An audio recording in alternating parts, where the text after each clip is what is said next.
ፏፏቴ ቲዩብ አክብሮታዊ ሰላምታችን እንድረሳችሁ የተከበራችሁ የቻናላችን ቤተሰቦች እነሆ የዕለቱን ሰበር ዜናዎች ወደ እናንተ ማድረስ ጀምረናል። በቅድሚያ አበይት ነጥቦች። የምክክር ጉባኤው ከእጃችን ወጥቷል። ከሐምሌ 8 2018 ዓ.ም ጀምሮ ከኛ እጅ ወጥቷል ሲሉ ስማቸው እንዳይገለጽ የፈለጉ ኮሚሽነር ተናገሩ። አማራ ክልል ካልተዳከመ ሰላም አናገኝም፣ አደጋ ውስጥ የገባነው በአማራ ምክንያት ነው የሚል አዲስ ሰነድ ሾልኮ ወጣ። ዝርዝሩን እንመለከተዋለን። በአዲስ አበባ ታጥረው የተቀመጡ መሬቶች ሊወሰዱ ነው፣ የማያዳግም እርምጃ እንወስዳለን አሉ። እንመለስበታለን። በጎጃምና በወሎ በአማራ ፋኖ ላይ መጠነ ሰፊ ጥቃቶች እየተሰነዘሩ ነው። የከበባ ጥቃቱ ከፍተኛ ውድመት አስከትሏል። በዝርዝር እንመለከተዋለን።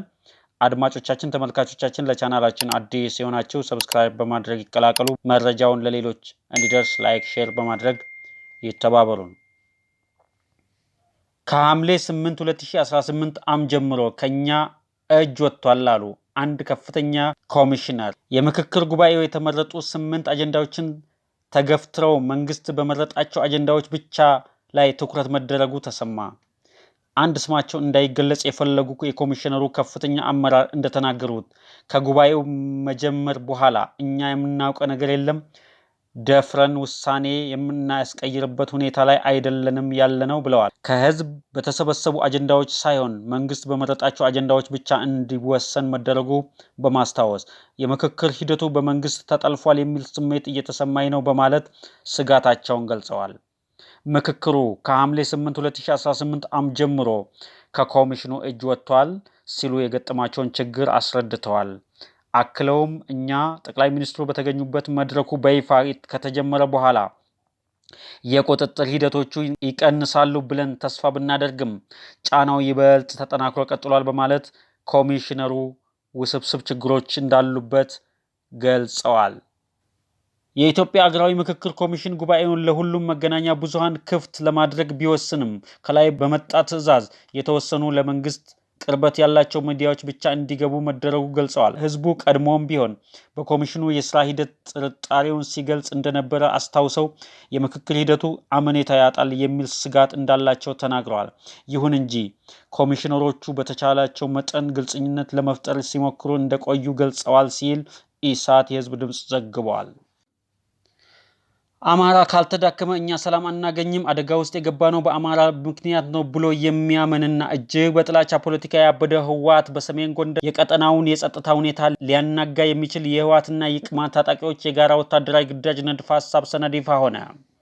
በሰሜን ጎንደርና በምዕራብ አማራ አካባቢዎች ያለውን የደህንነትና የፖለቲካ ሁኔታ በእጅጉ ሊያወሳስብ የሚችል ከቅማንት ታጣቂዎች ወገን ታጋይ መልካሙ ባጫ ቡሬ በሚል ስም የተዘጋጀና የህወሓትና የቅማንት የጋራ ወታደራዊ ስትራቴጂ የሚያመላክት የወታደራዊ ግዳጅ ንድፈ ሀሳብ የተሰኘ ሰነድ ይፋ ሆኗል ሲል ዛባሻ ዘግቧል።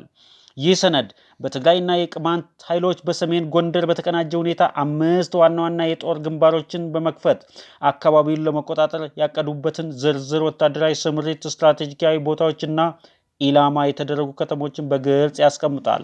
ይህ ንድፈ ሀሳብ የአማራን ኃይልና የገዢውን መንግስት መዋቅር በማዳከም በትንሽ ኪሳራ ትግሉን ዳር ማድረስ ዋና ዓላማው አድርጎ የተነሳ ሲሆን የትግራይና የቅማንት የዘላቂ ወዳጅነት ማጠናከር እንደሚገባም ያትታል ሰነዱ።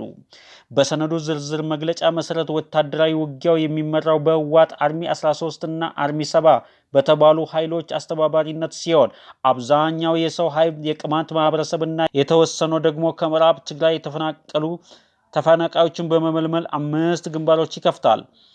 እያንዳንዱ ግንባር በ3 የተከፈለ አጥቂ፣ ደምሳሽና ደጀን ኃይል ይኖረዋል ይላል ሰነዱ።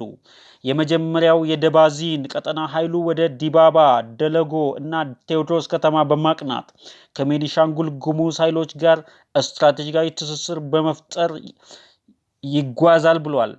በመቀጠል ወደ ደልጊ፣ አለፋ፣ ጣና በለስ አቅጣጫ በመገስገስ የአዲስ አበባና ባህር ዳር መንገድን መዝጋት ዋና ግቡ አድርጓል። እንደ ሰነዱ ገለጻ ሁለተኛው ግንባር የቲሃ ቀጠና ቁመት መንዶካን እና ሽንፋን አልፎ ወደ ሰሜን የጉባኤና የቅማንት ቀጠና በመግባት ማህበረ ስላሴን፣ ለምለም ተራራን እና ጎርደምን በመቆጣጠር የመተማን ወረዳን አቅም ማዳከምና የሸህዲን መተማና ሽንፋ ከተሞችን መምታት ዓላማ ያደረገ ነው። ሶስተኛው የደለሎ ቀጠና ደግሞ ኃይሉ የነጋዴ ባህርን፣ ጎዶ፣ ሞላሊትን፣ ሻርዳን እና ጫንድባን በመምታት ጨው ድባን ተቆጣጥሮ የጣናን ድንበር መያዝን ይከተላል ይላል ሰነዱ። አራተኛው የሸረሪና ቀጠና ከማሰሮ፣ ዳንጎልቶ፣ ጭልጋና ሮቢት ተነስቶ የጎንደር ጎሃ ተራራን በመያዝ ወደ አዘዞ፣ ቆላ ድባና ጨዋሂት በመገስገስ ጎርጎራንና የጣና ድንበር መቆጣጠርን ያጠቃልላል ይላል። አምስተኛው የግጫው ቀጠና ከቆላ ወደ ኮሶጌና አምባ ጊዮርጊስ በማቅናትና የጎንደርን አንገረብ ወንዝና ጸዳ ተራራን ተቆጣጥሮ ማዕከላዊ ጎንደርን መምታት፣ የሬዲዮ ጣቢያውን መቆጣጠር፣ እስረኞችን ማስፈታትና የአዲስ አበባ መስመርን መቁረጥ የሚሉ እቅዶችን ይዟል ሰነዱ ይህን እቅድ ለማስፈጸም ሊያጋጥሙት የሚችሉ ስጋቶችና አደጋዎችንም አስቀምጧል። ከነዚህም መካከል የክረምት ወንዞች መሙላት፣ በአካባቢ ያለው ፋኖና ህዝብ ለትግራይና ለቅማንት ያለው የጠበቀ ተቃውሞና ከፍተኛ የተጋድሎ ወኔ፣ አንዳንድ የቅማንት ተወላጆች ከጠላት ጎን ሊሰለፉ ይችላሉ የሚል ስጋቶች ይገኙበታል። በአዲስ አበባ ታጥረው የተቀመጡ መሬቶች ላይ በሚቀጥሉት 2 ወራት ውስጥ እርምጃ እንደሚወሰድ ከንቲባ አዳነች አቤቤ አስጠነቀቁ። የአዲስ አበባ ከተማ አስተዳደር ታጥረው ያለምንም አገልግሎት በተቀመጡ መሬቶች ላይ አስፈላጊውን ማጣራት በማካሄድ በሚቀጥሉት 2 ወራት ውስጥ ጥብቅ እርምጃ እንደሚወሰድ ከንቲባ አዳነች አቤቤ አስታወቁ። ከንቲባ ይህንን የገለጹት ለተከታታይ 3 ቀናት ሲካሄድ በነበረው የከተማ አስተዳደሩ 5 ዓመታት ስትራቴጂክ እቅድና የ2018 በጀት ዓመት አፈጻጸም ግምገማ ማጠቃለያ መድረክ ላይ ለተነሱ ጥያቄዎች ምላሽ በሰጡበት ወቅት ነው። ከንቲባ አዳነች በገለጻቸው አዲስ አበባ መሬት ታጥሮ የሚቀመጥባት እንዳትሆን ከዚህ ቀደም መግባባት ላይ ደርሰናል ካሉ በኋላ ይህንን ስምምነት ጥሰው ድጋሚ አጥረው የሚያስቀምጡ አካላት ምንም አይነት ተጨማሪ እድል ሊሰጣቸው እንደማይገባ በአጽንኦት ተናግረዋል። የወጡ ህጎችና ደንቦች መሬት ላይ እንዲተገበሩ በማድረግ የለሙ መሰረተ ልማቶችንም በተገቢ ሁኔታ ለተፈለገው ዓላማ እንዲውሉ የተደረገ መሆኑን አስረድተዋል። በአማራ ፋኖ ጎጃም ቀጠና ከባድ ውጊያ እየተደረገ ነው። የመከላከያ ሰራዊት ልዩ ዘመቻ ማወጁን ተከትሎ በጎጃም ቀጠና ከባድ ውጊያ እየተደረገ ነው። መከላከያ ከፈረስ ቤት ደጋዳሞት እስከ ጮቄ ተራሮች ድረስ የፋኖ ታጣቂዎች ላይ ጥቃት የከፈተ ሲሆን በአካባቢ ያለውን የፋኖ ኃይል ግራ ቀኝ በመክበብ ደመሰስኩት ሲል አሳውቋል በማለት የዘገበው አንድ አፍታ ነው። እንደ አንዳፍታ.com ዘገባ ጀነራል መሐመድ ተሰማ የሚመሩት የምስራቅ እዝ ካለፈው ሐሙስ አንስቶ በጎጃም ቀጠና የፋኖ ኃይሎች ላይ መጠነ ሰፊ ዘመቻ ከፍቷል።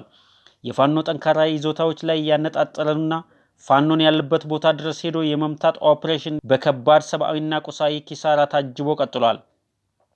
ከሰሞኑ በተለይ በጮቄ ተራሮች እና ደጋዳሞት ቀጠናዎች እልህ አስጨራሽ ጦርነት ተደርጓል። ዘመቻው የፋኖ ዋና ምሽግ በሆኑ በጮቄና አካባቢ ባሉ የቦቅላ ታዳጊ ከተማ፣ ቀኝ አቦ፣ ገደማላ፣ ደብረ ዘይት፣ አመስቲያ፣ ካባ፣ ዋሻ ሚካኤል፣ ኮርታ፣ ስናን ማርያም፣ መስታወት፣ ኮርካታ፣ ፍቅጣር፣ ገነት ማርያም፣ ቁጭትና አልማ የተባሉትን የጮቄ ሰንሰለታማ ተራሮች ላይ ያነጣጠረ ነው።